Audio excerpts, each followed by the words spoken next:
So once again, we have an incredibly action-packed Parsha Shelach. It begins with the nation under the impression that their entrance into the land is imminent. And Moshe sends 12 spies, 12 scouts, to go on a reconnaissance mission. Go scout out the land of Israel, the land of Canaan, and report back with your findings.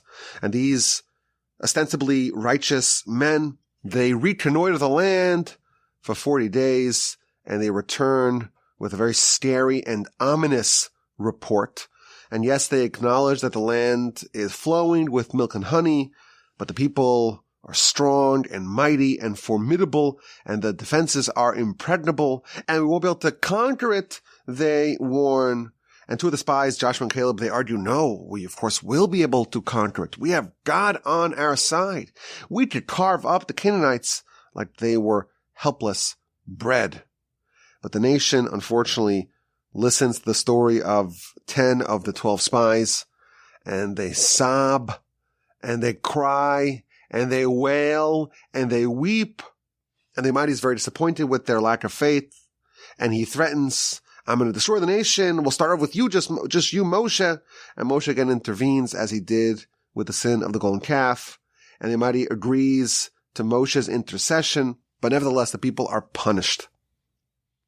And for the 40-day journey that the spies undertook in the land, the nation is condemned to not enter the land of Canaan for 40 years.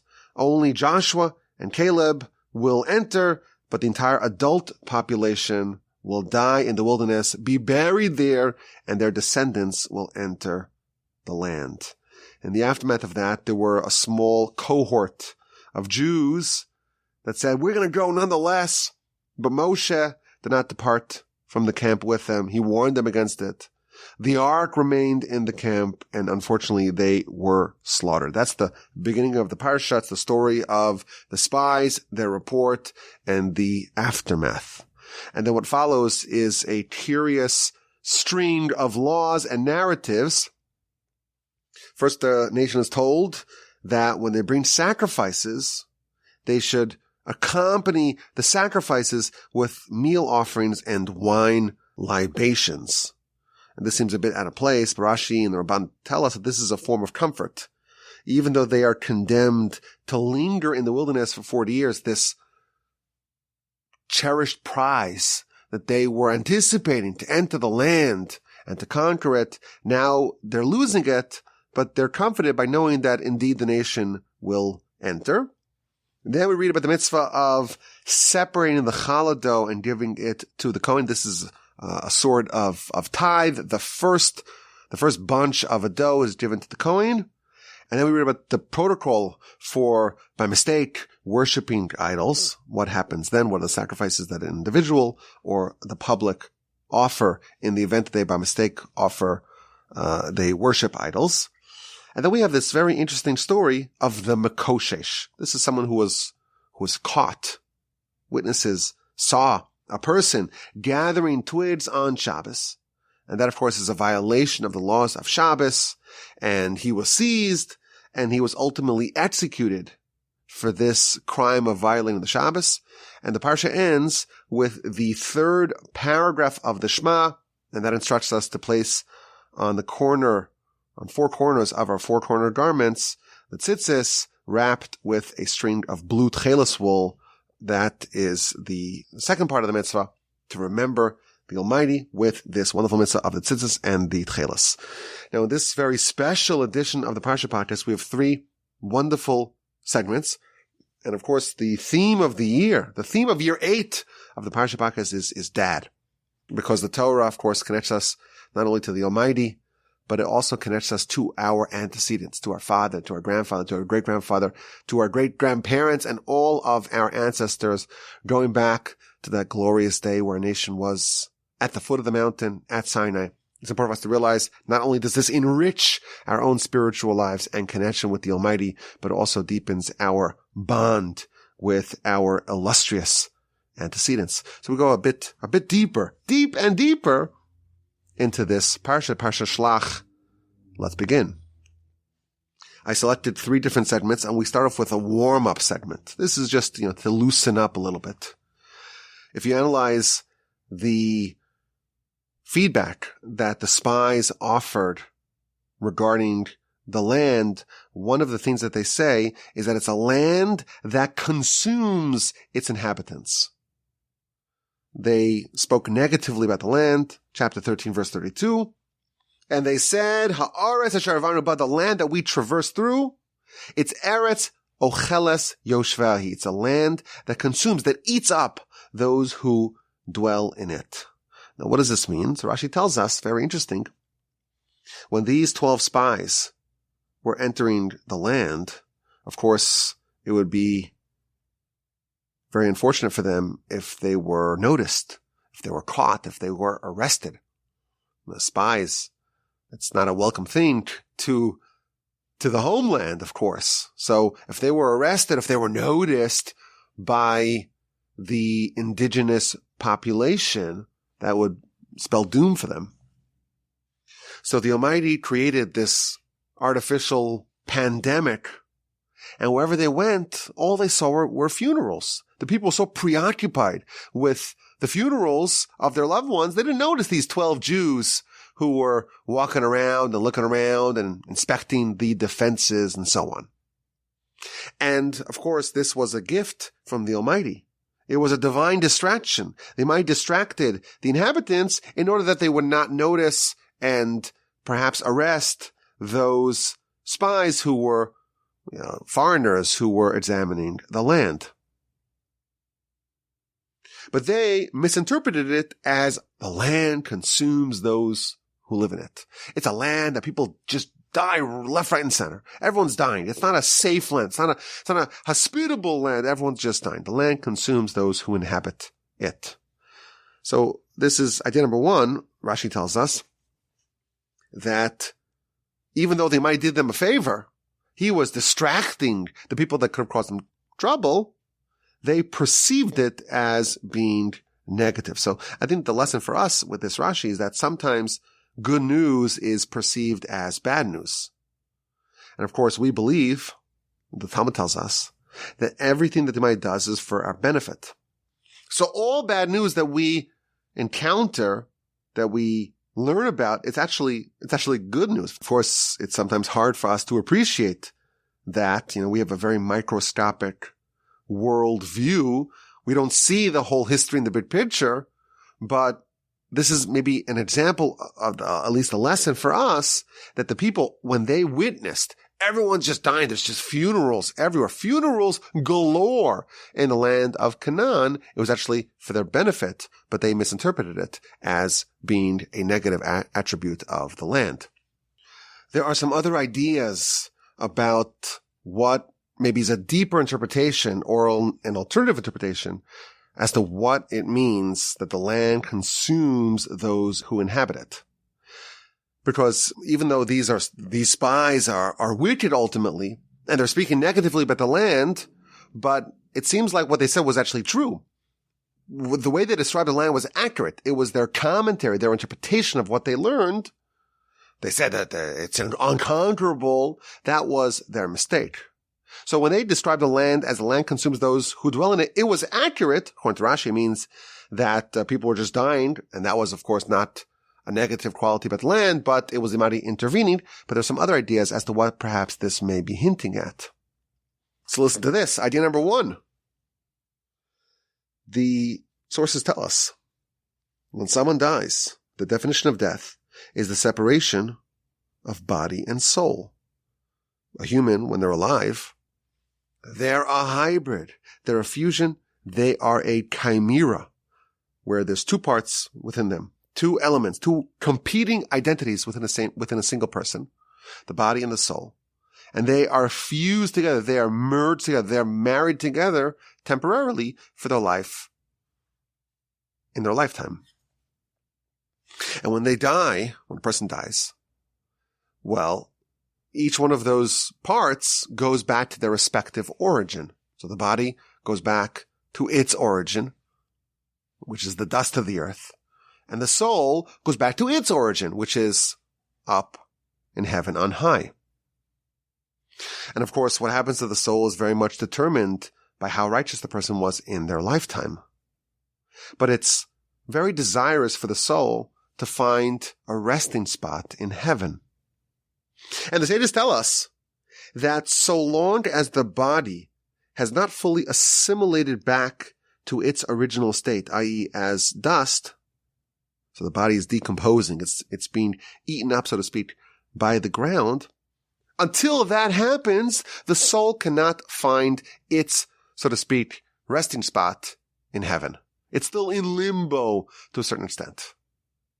And therefore, it's a great benefit for a person after they pass for their body to decompose and to be absorbed and eaten up by the ground, the physical body, as quickly as possible, because that enables the soul in heaven on high to find its resting spot sooner.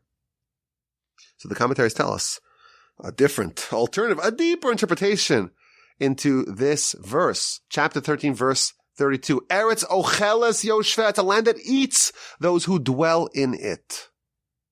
There's a quality in the land of Israel that it quickly consumes the bodies that are buried in it.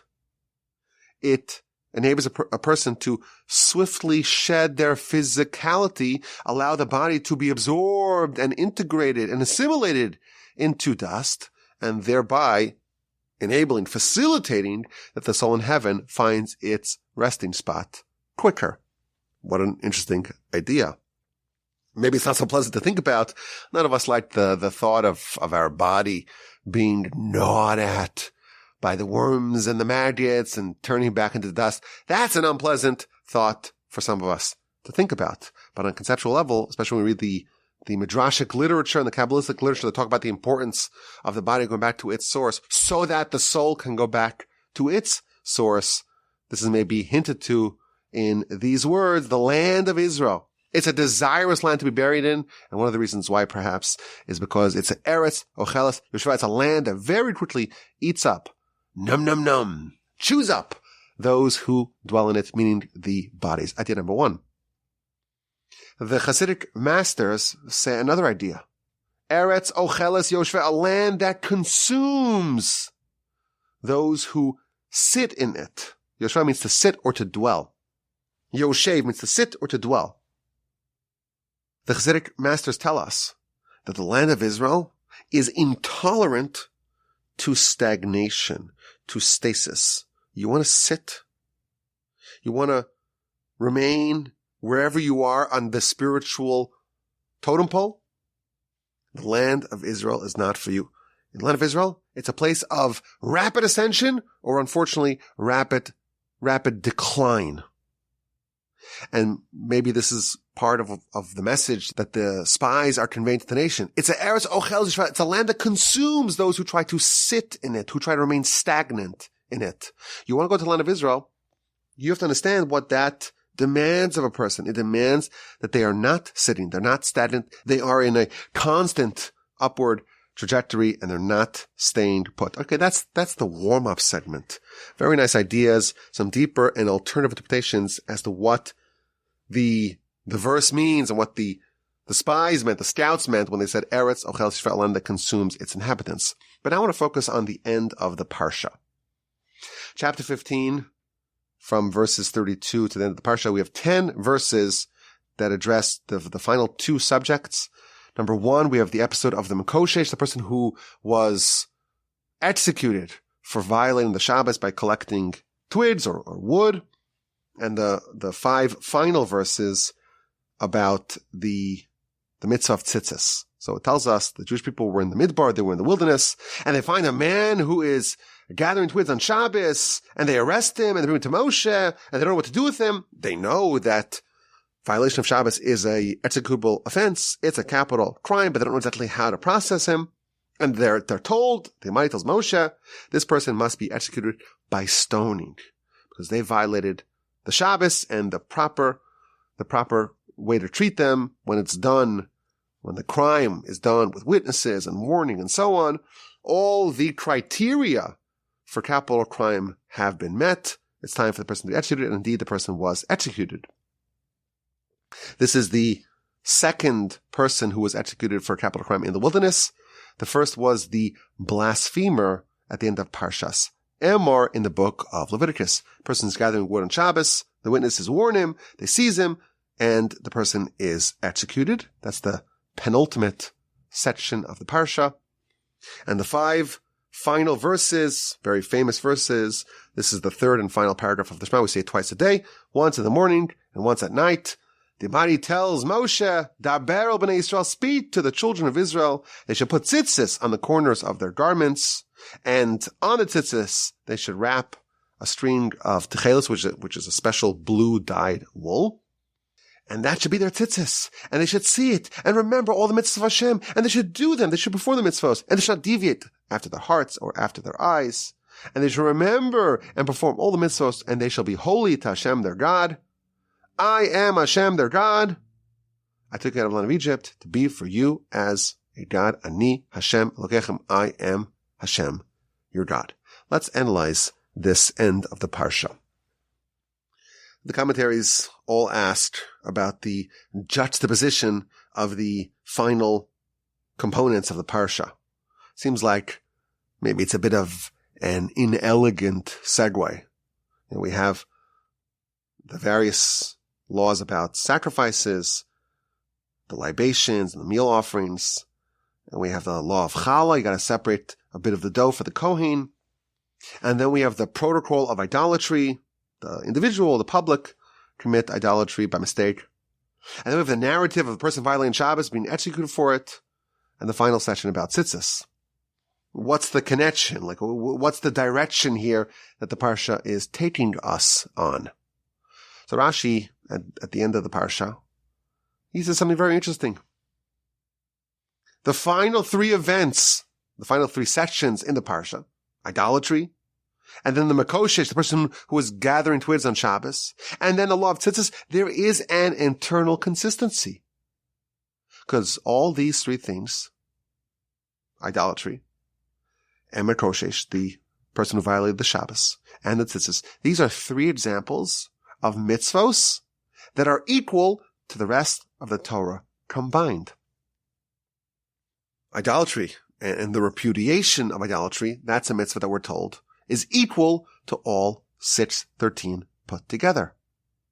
And Shabbos, that's another example of a mitzvah that's equal to the whole Torah. And then tzitzis, that's a third example. And thus there is a certain consistency between the 3 final sections of the Parsha. Now the truth is, there are 7 different mitzvos regarding which our sages tell us they are equal to all of Torah combined. My grandfather, a blessed memory, he wrote his final book that he wrote in his lifetime. It's a book called Mitzvos Hashkulos, which means the mitzvos that are equal. And it's all about these encapsulatory mitzvos, these 7 mitzvos that our sages tell us are equal to all of Torah put together. Because these mitzvos, they encapsulate, each one in their own way, encapsulates the essence of the Torah. So this is a wonderful book. Maybe one day we'll do a podcast about it. Maybe, just maybe. I don't know. But this is a wonderful book that talks about these 7 mitzvos. And here at the end of the Parsha, we find 3 of them. One of them about repudiation of idolatry. You do that properly, that's the fulfillment of really the whole Torah on a certain level, a certain dimension. The Shabbos and the tzitzis. So that explains maybe a bit of the continuity in the end of the Parsha. But this year I saw an incredible midrash. A game-changing comment in the midrash. The midrash documents a conversation, a dialogue that happened between the Almighty and Moshe. The Jewish people, they're in the wilderness, and they find someone gathering twigs on Shabbos in flagrant violation of the laws of Shabbos.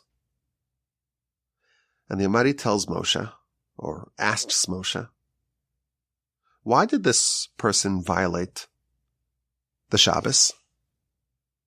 And Moshe responds, I don't know. So God says to him, I'll tell you why. I will tell you why this person violated the Shabbos.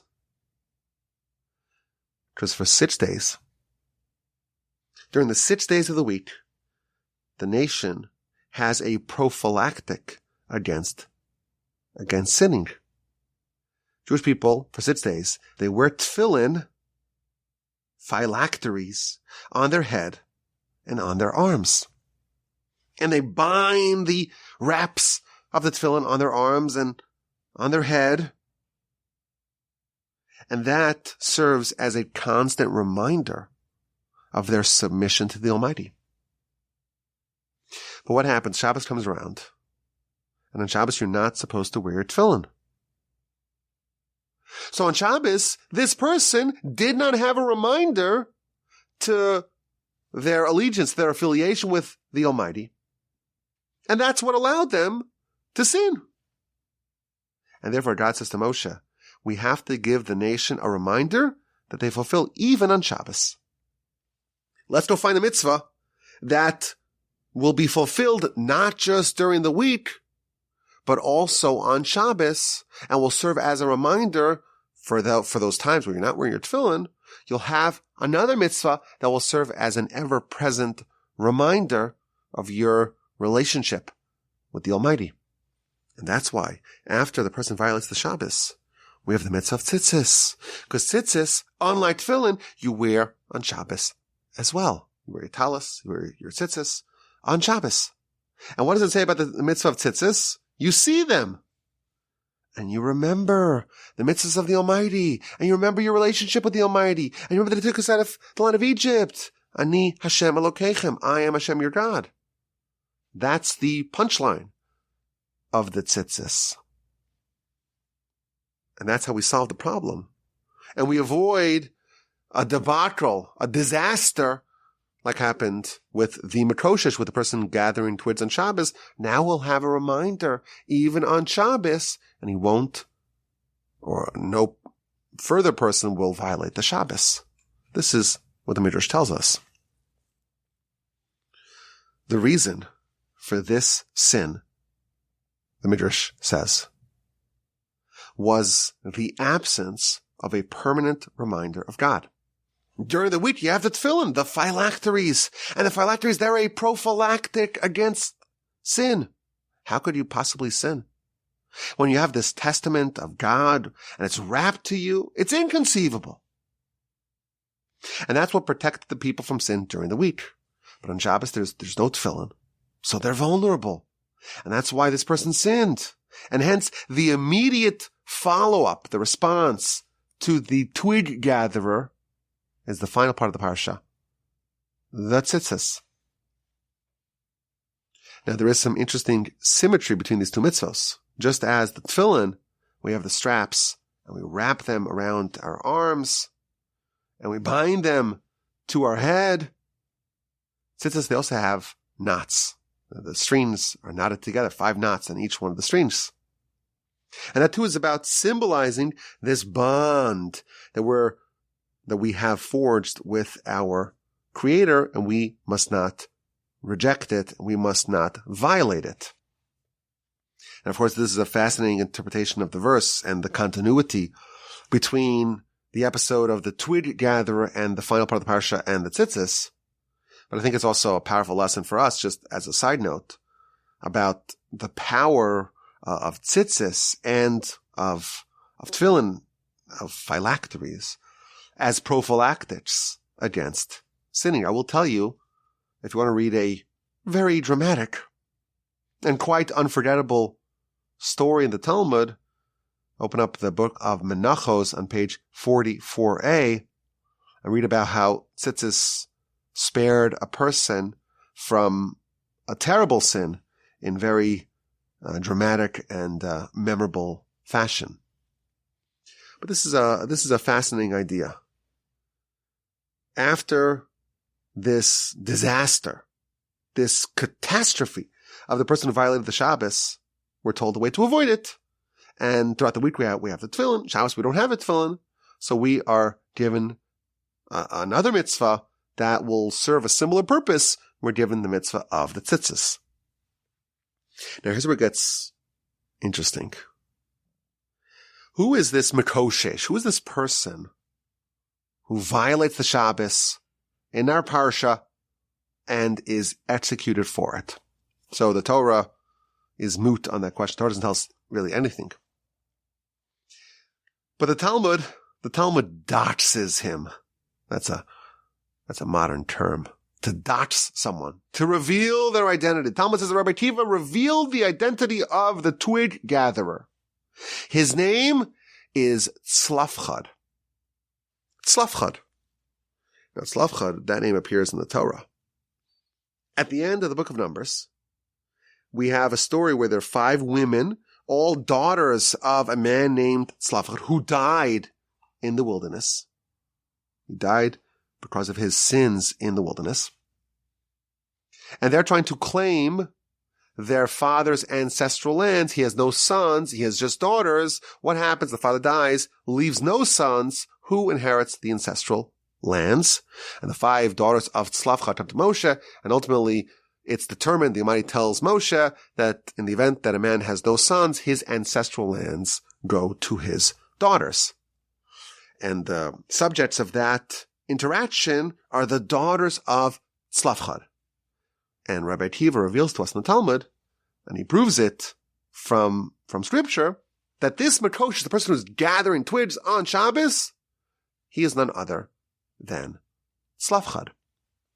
Okay, that's interesting. But there's more. The Midrash tells us that this Mekoshesh, this Tzlafchad, this person who's gathering twigs on Shabbos, he was righteous, and he actually had noble intentions when he violated the Shabbos. What happened in the beginning of our Parsha?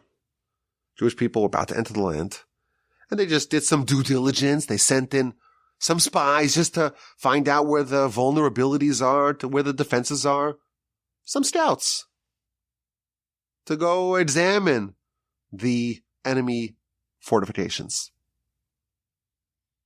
And they come back with a bad story, and unfortunately it cascades, it elevates, it exacerbates, and before you know it, there's this decree. The nation's going to spend 40 years in the wilderness. They're like on the doorstep of entering the land, and suddenly they're told you'll enter in 40 years from now. So the people were dejected, and they felt that the Almighty was unfair. We have a deal here. You take us all out of Egypt. We accept the Torah, and we enter the land. And the Almighty, he rejected his part of the deal, they argued. If we're not going to enter the land, they reasoned, we're no longer obligated by our terms, by our side of the bargain, that we're going to observe his Torah. So there was an attitude that was prevalent in the wilderness following the events of the beginning of our Parsha. There was an attitude of maybe we no longer are obligated by the mitzvos, they're no longer binding. So in order to quell this opinion, in order to dispel this mistaken notion, this righteous man, name is Tzlafchad, he gathers some witnesses, and he says, look carefully what I'm about to do. And he willfully violates the Shabbos. And they warn him, don't do it. And he says, I don't care. I'm going to violate the Shabbos, and I want to be executed. And I'm going to make sure I check all the boxes that are needed for capital crime. The witnesses, they warn him. He verbally accepts the warning. I know that I'm doing a violation of Shabbos, and I know that I'm going to get executed, and I'm doing it nonetheless. And indeed, they bring him to court, and he gets executed. What happens to the rest of the nation? Everyone realizes, you better believe that the laws of the Torah are completely binding still. And this martyrdom almost of this Tzlafchad, it created a chilling effect on the rumblings that were in the camp. The Torah is no longer valid. It's obsolete. No longer can anyone claim that the Torah has reached the point of obsolescence, they witnessed everything. Everyone sees. Slavchad, he's been executed because he gathered twigs on Shabbos. The laws of Shabbos, the laws of the Torah are still very much in effect. So we have this interesting backstory here. We have this, can we call him a righteous person? It's hard to know because he's righteous. He had noble intentions, but he also violated the Shabbos. And he died in order to reinforce the sanctity and the immutability of the Torah and of Shabbos. And then at the end of the book, his daughters are going to make some very consequential appearances, and they're going to be the ones who teach us or who are used as the vehicles to teach us an important law about the inheritance of ancestral lands. Now we find out even more about this Slavchad character. Now listen, this year, year 8, the Parsha podcast is going to be deep and deeper. So you have to forgive me if this goes in a little bit of an unusual and surprising way. The Kabbalists tell us that this person, Slavchad, he makes another appearance. He is going to be reincarnated as a very righteous person. And he's going to be given the opportunity to fix what he corrupted by violating the Shabbos.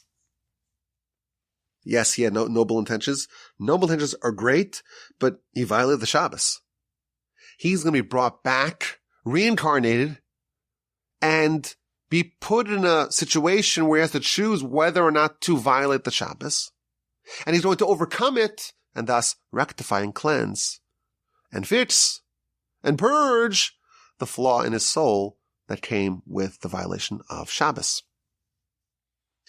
We're told by the Kabbalists that the Tana, the author of the Mishnah, whose name was Rabbi Yehuda bar Eloi, according to most, when it says the word Rabbi Yehuda in the Mishnah, it's a reference to this Rabbi Yehuda, Rabbi Judah. This person, it's the same person. It's a reincarnation of Slavchad. It is perhaps not a coincidence. Slavchad ben Chefer, which is the full name of Slavchad, it's the exact gematria of Rabbi Yehuda bar Eloi. Rabbi Yehuda, the son of Eloi. So that's maybe some indication that maybe there's some overlap. But the Talmud gives us an amazing story, which tells about this great rabbi and his superlative care to not violate the Shabbos. And it gives us this incredible wink, wink, and a nod that this is none other than Slavchad. It tells the story that Rabbi Yehuda bar Eloi, there was a breach in his fence around his field. So he wanted to come and fix the fence. There's a hole in the fence. You got to fix it. And he remembered that it was Shabbos. Of course, you can't build a fence on Shabbos. So not only did he refrain from fixing the fence on Shabbos, he never fixed that breach in his wall. To never forget about the Shabbos. Continues the Talmud that there was a miracle that happened. And a caper bush grew in the breach, so closed up the breach. It was wall on one side and wall on the other side, and this big bush in between, covering up, sealing up the wall. And that bush produced food for him, livelihood for him, and for the rest of his household. This is a story about Rabbi Yehuda bar Eloi. And here's where it gets interesting. This caper bush, the word that the Talmud uses for it is a tzluf. That's the name of that's the name of the bush. And the commentaries tell us, the Kabbalists, they're citing the Arizal amongst others, how would you say one caper bush? You would say tzlaf chad. one. Chad is one in Aramaic. Tzlaf is this type of bush. So he had one caper bush, tzlaf chad, that closed up, that sealed this breach in the wall. So that's the wink wink, that he was extra careful, extra scrupulous in the laws of Shabbos in his second go-round. And he permanently refrained from fixing the breach in the wall. And then the Kabbalists add that this was his livelihood. Talmud says this is his livelihood, meaning in the eyes of the Talmud, it's not just like, oh, this is how he made money. This is what he paid taxes. This was his W-2. It's not what it's saying. It's saying that his spiritual livelihood was from this act. Because we're all here with a requirement to do something. We're all here on a mission. We're all here to upgrade our soul in some way or another, to fix what we need to fix. And that's our livelihood. And the soul of Tzlavchad, the soul of Rabbi Yehuda Bar Ilai, it needed to elevate the Shabbos. And by doing this, he elevated the Shabbos. And therefore this act was his spiritual livelihood from then on out. And then there's another story. Again, Rabbi Yehuda Bar Ilai, this is in Shabbos 25b. It describes his meticulous reverence for the Shabbos. He had a policy for how he would prepare. This was his custom for how he prepared for the Shabbos. Before Shabbos, it was Erev Shabbos, Shabbos Eve. He had this bowl full of hot water, and he'd wash his face, and wash his hands, and wash his feet. And he'd wrap himself up in tzitzis. And he would sit and wait in anticipation for the Shabbos. This is a description of someone who has this superlative honoring of Shabbos and reverence for Shabbos. But I find it fascinating. The Talmud spells out that he sat in tzitzis. And again, we see this juxtaposition of the Parshios. Tzitzis, that is told us in our Parsha, in the aftermath of the sin of Tzlavchad, the aftermath of the sin of the person who's gathering twigs. And this is a way, the tzitzis is a way to rectify the sin that happened.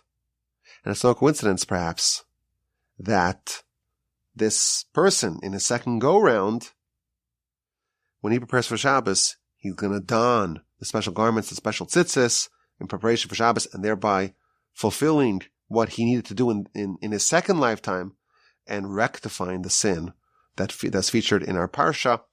Yes, it was done with noble intentions, but it was a sin nonetheless, and he got a second opportunity, a second crack at it, and he rectified and atoned for what he had broken.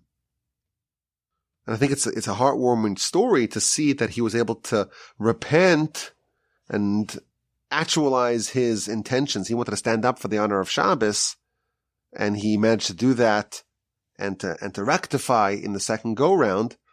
But I want to stress, if you look at the beginning of this narrative in our Parsha, chapter 15, verse 32, the verse says, Jewish people were in the wilderness, and they found a man who was gathering twigs on Shabbos. And Rashi, in his commentary, he says that this is a disgrace for the Jewish people, because they only observed the first Shabbos in the wilderness, and in the second Shabbos in the wilderness, this person came and violated the Shabbos. And there's a bit of a frightening observation. Jewish people kept the first Shabbos in the wilderness. When it came to the second Shabbos in the wilderness, that's when the event of the Mekoshesh, the person that we know as Tzlavchad, who came later on as Rabbi Yehuda Bar Ilai in the times of the Mishnah, about 2,000 years ago. That's when he came and violated the Shabbos. And of course, he had his noble intentions. And this was almost like a martyrdom. He wanted to die in order to dispel any misconceptions about the laws of Shabbos and the laws of the Torah more broadly not being applicable. So we may look at him as a hero, perhaps hard to say as a hero of the Shabbos, but he's a martyr of sorts. Rashi tells us that the first Shabbos in the wilderness, it was observed properly. This person, Slavchad, the Makoshesh, the person who's gathering to us on Shabbos, he violated the second Shabbos in the wilderness. And the frightening observation is that the Talmud tells us that if the Jewish people, if we only observed 2 Shabboses in a row and we followed all the laws, that's all it takes to ensure that we have redemption. We arrive at what we call Messiah. What does it take? The whole nation observing 2 Shabboses consecutively. That's all it takes. And here Rashi tells us that as a result of this slavchad, of this person's violation of the Shabbos, they only kept 1 Shabbos in the wilderness, not the second. It's implied from this that had slavchad, or whatever you want to call him, the person who violated the Shabbos, had he not done it, the nation would have secured 2 weeks in a row with no violation of the Shabbos. And they would have transitioned to the next epoch of history. They would have arrived at the universe of Messiah of redemption, and all of our nation's sufferings for the last 3,300 or so years, it all could have been avoided. And yes, he had noble intentions, but think about what he wrought with this noble intentions. Everyone knows what they say about noble intentions, right? We have to heed and hearken to the Almighty and not be too clever or too cute like he was, because after all, if he had just avoided doing what he did, and yes, he had his calculations, but those were his calculations. That was not the will of the Almighty. And that is a terrible shame and very unfortunate. Of course, it's a lesson for us. Sometimes we have all these clever ideas and clever notions and creative reasons why we should do something which is in violation of the will of Hashem, and that's not what we're supposed to do. Listen, he's a special person. He's righteous. He has a legacy in the Torah, and certainly once you open up the Kabbalistic literature, you find very nice things about him. He is righteous, and he was noble, and his intentions were completely pure. But still, he violated the Shabbos, and that is unconscionable. Let's get to segment number 3. We have tzitzis. I'm sitting here in the Torch Center, and I have a custom to wear my tzitzis outside. I'm holding them in my hands. And my tzitzis, I could see them whenever I look down, I could see them dangling, these fringes. And I'm fortunate enough to also have the tchelas as well. I got the white strings, and I got the blue strings as well, in fulfillment of this mitzvah. Some people today who only wear white strings because they're not convinced that the blue strings are either real. There's a whole story behind it. Most of y'all know the story. It was rediscovered, and some people have some quibbles with it. But this is a mitzvah that we read about every day, multiple times. It's in our Parsha. We have tzitzis. What a beautiful mitzvah. And now we also learned how tzitzis is a prophylactic against sinning. It's like the tefillin that we wear all the time. It used to be people wore tefillin all day. Now most people wear tefillin just in the morning, just by the morning prayers. You wear tzitzis the whole day, even sometimes into the night, even though it's not obligatory to wear tzitzis at night. We have this incredible opportunity, this incredible force to remember the Almighty at all times. We got the white strings, and we have the blue strings. And the commentaries tell us that the special blue string, the tchelas string, it's full of all sorts of insights and meaning and lessons and symbolism. For example, we like to cite the Sefer HaChinuch, which is a book that goes through the 630 mitzvos in the order in which they appear in the Torah. And he says something very beautiful about the tzitzis. We have the white strings, and that is symbolic of the body. And we have the blue strings, the tchelas strings, and that symbolizes the soul. Because the blue, the Talmud tells us, it's the color of the sea, and the sea is the color of the heavens, and the heavens remind us of the holiest parts of the heavens, and that's where our soul comes from.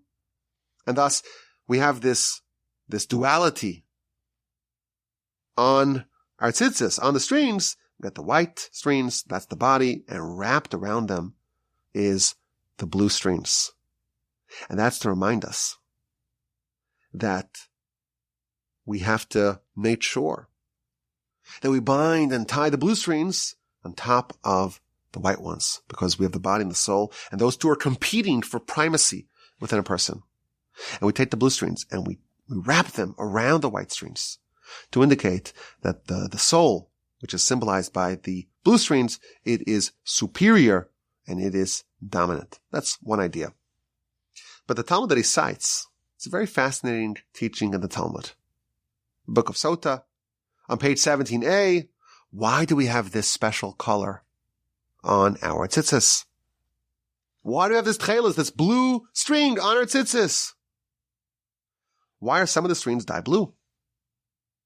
So the Talmud tells us, because this color is similar to the sea, and the sea is similar to the heaven, the firmament. And the heavens, well, that's similar, on some level, to the throne of God.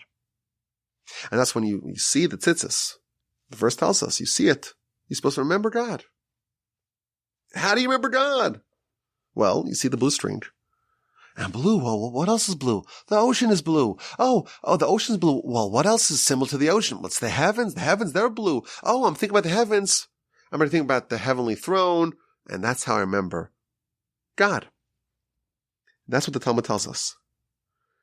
And the commentaries all puzzle over this. It seems like there's a bit of a circuitous route. The blue string doesn't remind you of God, but it reminds you of the sea. And when you think of the sea, maybe remember the heaven. And you think of the heaven, that's maybe a good time to think about the throne of God. The Midrash has an even more elaborate journey. It says that the tcheles, it reminds you of weeds, which reminds you of the sea, which reminds you of the heaven or the firmament. And that reminds you of rainbows, that reminds you of the clouds, that reminds you of the throne. And finally, it reminds you of the honor of God. Again, it's a very unusual story, a multi-stationed elevation, so to speak, from us getting, looking at our tzitzis, looking at the tcheles, the blue string in our tzitzis, and remembering God. So one idea that the commentaries tell us is that the Talmud does not advise us to say, oh, look at your blue string and remember God. That's not what it says. Because you don't just leap from your tzitzis, from your tcheles, the blue string in the tzitzis, you don't just leap directly to God. You have to do things in a proper order. We think of our ascent, our spiritual ascent like that of ascending a ladder. Jacob has the dream and he sees the angels ascending the ladder and descending the ladder. That is emblematic of how we're supposed to ascend our way to heaven. You go one step at a time, one rung at a time. So you don't just leap directly from the tcheles to God. You can take one step up, one step up, one step up, and eventually you'll arrive at the zenith. I want to expand on this idea. I've been asked a few times in my career as a rabbi, you get all sorts of questions. Of course, you can email me, rabbi@warbijim.com, if you have a question that you'd like to pose. One of the questions that I get is, how do you make the tcheles? How do you make the blue dye that we use to make the blue strings in our tzitzis? You take a chilazon. A chilazon is a type of animal. It's a shelled animal. It's a mollusk. It's a snail. And you break it open and you take the special membrane and use that to make the dye via the chemical process. But this animal is a non-kosher animal. So I've received this question a few times. It's a sharp question. Why does the Almighty tell us to take a non-kosher animal to use to make the tcheles? Make the tcheles, which is part of our tzitzis. In the temple, of course, we remember the tabernacle, the temple. Parts of the temple were made out of tcheles wool. Part of the vestments of the high priest were made out of this tcheles wool. Use a non-kosher animal? It seems so strange. And whenever I did this question, I never really had a good answer. So, they teach you in rabbi school, find a way to deflect it. You have to learn how to dodge tough questions. You redirect it. You make a distraction. Oh, look, squirrel. But really, it's a good question. There's so many lessons we read about the tchelas. And where does it come from? Its origins are in a non-kosher animal. So I have a suggestion here. Tzitzis. It's one of the mitzvahs that are equal to the whole Torah combined. So if we just look at this mitzvah, we're able to know something that is applicable across the board. Tzitzis is symbolic of the whole Torah. We see the tzitzis, we remember God and all the mitzvos of God. So it's an idea. I wrote about it in my book. I'm sure all of y'all have read my book already. I'm sure. So this is just a review. The Midrash tells us that the tzitzis are supposed to remind us of God, but really of the objective of all of Torah and mitzvos. And it gives us a parable, a story. There was a sailor who was on the ship, and he got thrown into the water. And there was a raging storm, and he was going to drown. And the captain of the ship took a lifeline and threw the string to the flailing sailor down below. And the sailor holds on to the string, and the captain tells the sailor, don't let go of the string. If you let go, you're going to be lost forever. But if you hold on to it tight, I will pull you up back to the safety and the security of the ship deck. Now in this analogy, the captain is God, and the sailor is the soul, and the water, the raging waters that are threatening to engulf the soul, well, that's this world. That's the body. The soul is so pure, it's so elevated, so precious, so holy, but it's thrown into a world, into a body that can jeopardize it, that can threaten its well-being, that can imperil it. How does the soul ensure it will survive? How does the soul ensure that it will return to its origin safely to join the captain on the ship deck? The way it does it is via the lifeline, via the string, via the mitzvos. The string, the tzitzis. It's symbolic of the role of all the mitzvos. What's the goal of mitzvos? To pull the soul away from danger and towards the safety and to the security of the ship deck, of proximity with God. That's the tzitzis. It's this path of ascension away from the danger, from the worst depths to the absolute greatest heights. Where does it start? Where does this journey start? The sailor is overboard and is drowning and will die. It will die. The sailor is being consumed by the water. The soul is being swallowed up by all the forces that want to destroy it. And at that point, grabbing onto the tzitzis can provide salvation. Perhaps we can suggest the tzitzis, that's the string. But part of this package is the blue, the tcheles. And where does that come from? It comes from a non-kosher animal. And just as tzitzis symbolizes this idea of being pulled up to God, tcheles is another version of that. It's the blue, which reminds us of the sea, which reminds us of the heaven, which reminds us of the throne of glory. The same idea, starting from down below and ascending all the way up to the Almighty. And it's made from something non-kosher. And the lesson is, even if something is so corrupt, so seemingly unsalvageable, so impure, so non-kosher, that's the starting point. Tzitzis still applies to that person, to that thing. They're still away from that, for that situation to go all the way back to God. The starting point does not have to be kosher. The starting point could be non-kosher.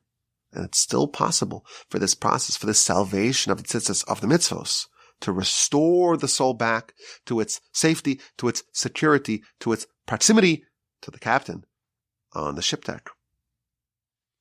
Tchelas to be the beginning of the journey. And it can start in the absolute pits. Notwithstanding its non-kosher origin, it can ascend to close proximity to God. Now we had mentioned that the tchelas wool is used in the tabernacle. And it's also used in the garments and the vestments of the Kohen Gadol, of the high priest. There was one of the vestments of the high priest that was made exclusively of this material, of this blue wool, blue dyed wool dyed with tchelas. And that is the me'il. The me'il is one of the garments, one of the 8 garments of the high priest. It's the robe. And it's an all blue wool robe. On the bottom, it had golden bells with ringers inside them, alongside pomegranates made out of wool. And they were side by side, and whenever the high priest walked, they banged into each other and it made a ringing sound.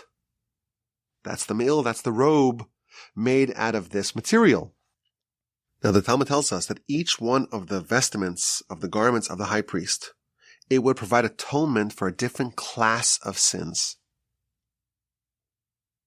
And it tells us that the me'il, this garment, the robe made exclusively of this material, this wool, this tchelas wool, this blue wool material with the chattering bells and ringers on the bottom, that provided atonement for the sin of lashon hara, for the sin of gossip.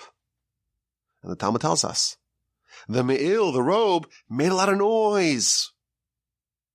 There was a cacophonous sound that emerged from it. And therefore it made sense. Noise should fix noise. When someone sins lashon hara, they gossip, they speak negatively about someone else. That's sound, that's voices, that's noise. Okay, the me'il makes noise, and therefore that provides atonement for that particular sin. Perhaps we can speculate.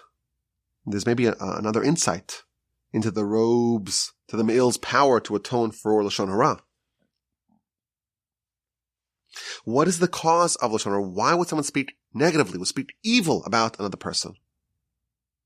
The sin of lashon hara, the sin of gossip, is to focus on someone's flaws. You find someone, they have bad character, they're a sketchy person, they have flaws, and you share that. And you almost assign that person that negative character trait. The me'il, the robe, is made out of tchelas. It's made of this blue dye that originates in a non-kosher animal. This material, the blue dyed wool, it reminds us that even the lowest of the low, someone who is completely, almost really submerged in that roaring sea, someone who begins with the lowest point, the non-kosher origin, they can ascend to the highest of highs. Perhaps this is another reason why the me'il, specifically this garment made exclusively out of tchelas, that's why it can atone for the sin of lashon hara, because on a fundamental level, you think about it, this perspective of the tchelas, that no matter how low someone is, they can always ascend all the way back to God. That remedies the cause of lashon hara. That attitude remedies the causes of lashon hara and thus provides atonement for it. I appreciate deeply your attention to this week's Parsha podcast. Again, I'm sitting by myself in the Torch Center here in Houston, Texas, but I know that you're listening and I appreciate that you listened all the way to the end. I always say that most people, they stop listening halfway through, but then I get angry emails, rabbi.com. No, I listened all the way to the end. That's my point. You listened to the end, but maybe someone else didn't. But I know if you're listening right now, you definitely listened all the way to the end, and I appreciate that. Thank you for your attention and for your listenership and for your wonderful support of the Parsha podcast and the great work of Torch. Send me an email, rabbi.com. Have a wonderful rest of your day. Have an elevating and inspiring and productive rest of your week, and have a sensational, uplifting, powerful, and invigorating Shabbos upcoming. And please God, with the unending help of the Almighty, we will gather together again next week for another installment of the Parsha podcast. And again, my email address is rabbiwolbe@gmail.com.